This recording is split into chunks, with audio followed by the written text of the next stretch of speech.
दोस्तों, मैं योगेश यादव आप सभी लोगों को ट्यूटोरियल में से स्वागत करता हूं। Today is 11th of January 2022। आज हम लोग द हिंदू में लिखे हुए बिगुल फॉर रिस्ट्रेंट ट्यूटोरियल पर डिस्कस करेंगे, जिसमें हम लोग आज उसमें मॉडल कोड ऑफ कंडक्ट जैसा कि आचार संहिता, इलेक्शन कमीशन ऑफ इंडिया उनके बारे में जानेंगे।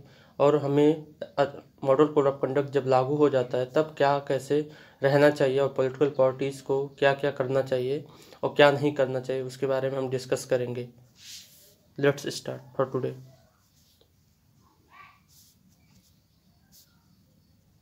Bugle for restraint. ब्यूगल मतलब जो महाभारत जब स्टार्ट होता था या फिर जब बंद होता था जंग उसकी, तो ब्यूगल बजता था, वही ब्यूगल है। ब्यूगल फॉर रिस्ट्रेंट मतलब होता है संयम। जो संयम का ब्यूगल बज चुका है, हमें अब शांत रहना चाहिए। जैसा कि जब मॉडल कोड ऑफ कंडक्ट 8 जनवरी से स्टार्ट हो गया है, मतलब आचार संहिता 8 जनवरी से लागू हो चुकी है, और जब से लागू होती है और जब तक रिजल्ट नहीं आ जाता तब तक मॉडल कोड ऑफ कंडक्ट चलता है। ठीक, तो हम लोग शुरू करते हैं ब्यूगल फॉर रिस्ट्रेंट। इसमें हम लोग जानेंगे कि हमें पॉलिटिकल पार्टीज़ को कैसे रहना चाहिए। However adversarial election should not allow for a socially divisive campaign. हालांकि जो एडवर्सियल मतलब होता है विरोधाभात्मक। ठीक, election should not allow for a socially divisive campaign. जो इलेक्शंस होने चाहिए, चुनाव होने चाहिए, क्या नहीं, कैसे नहीं होने चाहिए, सामाजिक में विभेद नहीं आना चाहिए। सामाजिक तौर पे जो इलेक्शन होते हैं, जैसे समाज को बंटवारे के रूप में नहीं होना चाहिए। पॉलिटिकल पार्टीज में विभेद हो लेकिन समाज में ना हो, इसकी बात की जा रही है। The schedule for assembly election in 5 state announced by the election commission of India ECI on January 8 was along expected line. जो 5 स्टेट में चुनाव होने वाले हैं उनकी डेट आ गई है इलेक्शन कमीशन के द्वारा।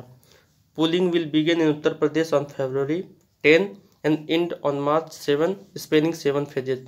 जो इलेक्शन उत्तर प्रदेश में होगा वो 10 फरवरी से स्टार्ट होगा फर्स्ट फेज में और 7th मतलब फर्स्ट फेज में 10 तारीख को, और 7 मार्च को 7वां फेज होगा। ठीक, 7 फेज में होगा। The Manipur polls would be held in 2 phases. जो मणिपुर है उसमें 2 फेज में होगा। गोवा, पंजाब और उत्तराखंड 5 स्टेट में होने वाला था। मणिपुर, गोवा, पंजाब एंड उत्तराखंड और उत्तर प्रदेश। तो मणिपुर में केवल 2 फेज में होगा। गोवा में, पंजाब में, उत्तराखंड में एक फेज में हो जाएगा। Given the size of states and deployment of parliamentary forces, the ECI has split the polling into 7 phases this time as in the 2017 assembly polls. ये जो जनसंख्या के आधार पर ही और साइज ऑफ स्टेट, जो राज्य का एरिया है उसके हिसाब से हम किए हैं। और पैरामिलिट्री फोर्स उसमें क्या होगी, डिप्लॉयमेंट मतलब तैनात होगी इलेक्शन के टाइम, जो 7 फेज में होंगे। और 2017 में भी ऐसे ही हुआ था, 7 फेज में ही यूपी में हुआ था। In the UP election the ECI has stuck to its earlier pattern of starting with constituency in the western part of the state first and then moving towards the east. 2017 में भी क्या हुआ था, पहले पश्चिम उत्तर प्रदेश से शामली, मुजफ्फरनगर, इन सब से होते होते इधर आजमगढ़, बलिया, जौनपुर, बनारस, ये सब लास्ट तक, ये सब ईस्टर्न हैं और ये वेस्टर्न थे। Dismissing report of Bharatiya Janata Party asking for phases to be form from east to west. Bharatiya Janata party इस ECI से बोली, इलेक्शन कमीशन ऑफ इंडिया से, कि आप चुनाव किधर से कराओ, पूर्वी यूपी से, और किधर, पश्चिम उत्तर प्रदेश, मतलब पूर्वी उत्तर प्रदेश से पश्चिम उत्तर प्रदेश से कराने की बात की गई है। Chief election commissioner Sushil Chandra, इस समय Sushil Chandra chief election commissioner हैं, said that the polls would be held from west to east. जबकि उनको नकारा कि नहीं, चुनाव किधर होंगे, पूरब से पश्चिम ही होंगे। And that no party, sorry पूरब से पश्चिम नहीं, पश्चिम से पूरब ही होंगे। And that no party had made a demand during the ECI visit to UP. और कोई भी पार्टी डिमांड न करे कि ECI विजिट करे। In December to this change हुआ है जो। ठीक, the farm protest have had more of an impact in western UP जो फार्म प्रोटेस्ट हो रहा था, किसान आंदोलन चल रहा था, उसका बहुत ज़्यादा प्रभाव पड़ा है किस पर, पश्चिम उत्तर प्रदेश पर। The announcement of the poll schedule also come with the total ban on physical campaigning till January 15 due to कोविड-19 pandemic entering its third wave. The announcement of the poll schedule also come total ban, 15 जनवरी से पूरी तरह से ban हो चुका। क्यों? क्योंकि जो थर्ड वेव ओमिक्रॉन आ गया है उसकी वजह से।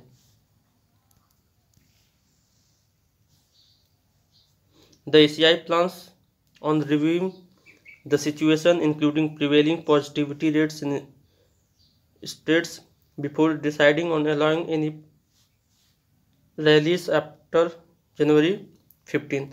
जो इस सिचुएशन को इलेक्शन कमीशन सोच रहा है, plans on reviewing the situation, जो प्रिवेलिंग पॉजिटिविटी रेट जो कोविड का उसके हिसाब से स्टेट्स में हो रहा है, तो उसकी वजह से 15 जनवरी को बंद कर दिया गया था, उससे पहले ही बंद कर दिया गया था।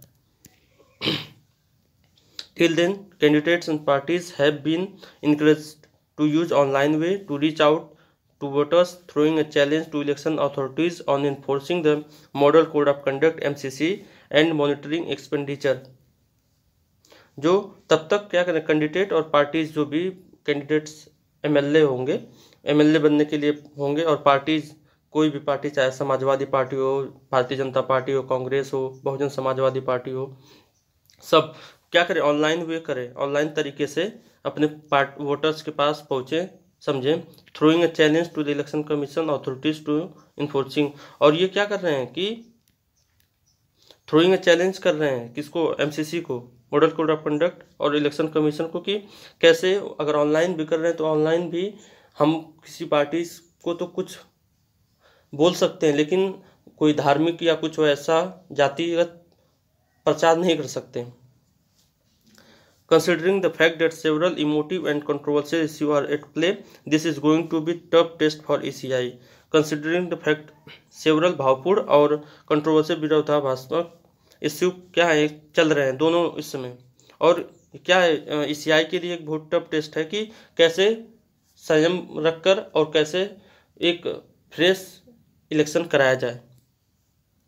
It will have to reinforce its impartiality and rigor to ensure that rules of the game are followed by all parties। It will have to करना चाहिए, reinforce मतलब मजबूती तौर पर, impartiality मतलब impartiality मतलब निष्पक्ष तरीके से, rigor मतलब कठोर तरीके से, क्या कोई एक रूल लाना चाहिए जो सभी पार्टीज उसको फॉलो करें। Political parties must take special care to not take only follow the MCC but also observe COVID related additional restrictions on campaigning। Political parties को क्या होना चाहिए कि वो केवल एमसीसी की गाइडलाइन ही ना फॉलो करें, जो मॉडल कोड ऑफ कंडक्ट के गाइडलाइन होते हैं कि आप प्रचार नहीं कर सकते, आप किसी पार्टी को या कोई नया लुभावा नहीं दे सकते जनता को नया, और कोई एजेंडा नहीं कर सकते, किसी कास्ट पर नहीं बोल सकते, किसी धर्म पर नहीं बोल सकते, वो सब तो अलग चीज़ है। लेकिन पॉलिटिकल पार्टीज़ को ये होना चाहिए कि कोविड रिलेटेड भी उनको ध्यान रखना चाहिए कि हमें क्या कैसे होना चाहिए। Ruling parties both at the center and state have to bear an extra burden to ensuring that they do not misuse official machinery to influence the election। Ruling parties जो जैसे उत्तर प्रदेश में बीजेपी की है और सेंटर में भी BJP की, तो उनको बोला जा रहा है कि एक्स्ट्रा बर्डन हो गया है, मतलब एक्स्ट्रा बर्डन मतलब उनको और रिस्पॉन्सिबल होना चाहिए, क्योंकि जो अगर फेल होगा, जैसे कि अगर वो गलत कुछ मिसयूज कर रहे हैं तो किनका फॉल्ट होगा, उनके ही फॉल्ट होगा। तो बताया जा रहा है कि जो ये इन इलेक्शन को, चुनाव को प्रभावित करने के लिए कुछ ऐसा कदम न करें वो लोग। सोशल मीडिया है mid toxicity at low risk high reward in instrument of political campaigns causing serious harm to social cohesion national integrity. जो सोशल मीडिया पर, जो चाहे फेसबुक हो, इंस्टा हो, ट्विटर हो, इन सब पर बहुत ज़्यादा ये टॉक्सिसिटी हो जाता है, मतलब विष फैलाया जाता है एक पार्टी के ऊपर, इधर एक पार्टी को दूसरे ऊपर आरोप प्रत्यारोप वाला जो सीन होता है वो। High reward in instrument of political campaign, ये जो बहुत ज़्यादा मतलब देता है वो जो ऑनलाइन पर चुनाव का जो कैंपेन चलता है, causing serious harm to social cohesion, और जिसकी वजह से लोग क्या करते थे, सोशल कोहेशन एंड नेशनल, किस पर ज़्यादा कोहेशन मतलब होता है, कोहेशन मतलब क्या होता है बताओ, सामंजस्य, और इंटीग्रिटी मतलब क्या होता है, सत्यनिष्ठा या ईमानदारी। तो जो कॉजिंग सीरियस, जो ऑनलाइन प्लेटफॉर्म पर जो दिक्कतें आती हैं वो क्या होता है, जो ऑनलाइन प्लेटफॉर्म पर जो गलत तरीके से प्रचार किया जाता है वो किसमें, समाज में क्या हो जाता है, विघटन पर, समाज के एकजुटता पर और ईमानदारी पर, सत्यनिष्ठा पर ज़्यादा प्रभाव डाल देता है। The breach of prime minister Narendra Modi security in Punjab took a political colour. जो अभी कुछ दिन पहले, 4 दिन पहले शायद, हमारे प्रधानमंत्री जी पंजाब गए थे, वहाँ पर एक रैली थी, वहाँ पर उनको मतलब एसपीजी में दिक्कत हुई या फिर पंजाब गवर्नमेंट में दिक्कत हुई या सेंट्रल गवर्नमेंट में दिक्कत हुई, वो फ्लाईओवर में फंस गए थे, उसकी बात हो रही है। But the issue must now be left to the Supreme Court, which had decided to appoint a judicial commission to inquire it। लेकिन जो इश्यू है, जो ये विवाद है, उसको सुप्रीम कोर्ट के हाथ में चला गया है। The substance and rhetoric of the campaign will be adversarial in multi party democracy.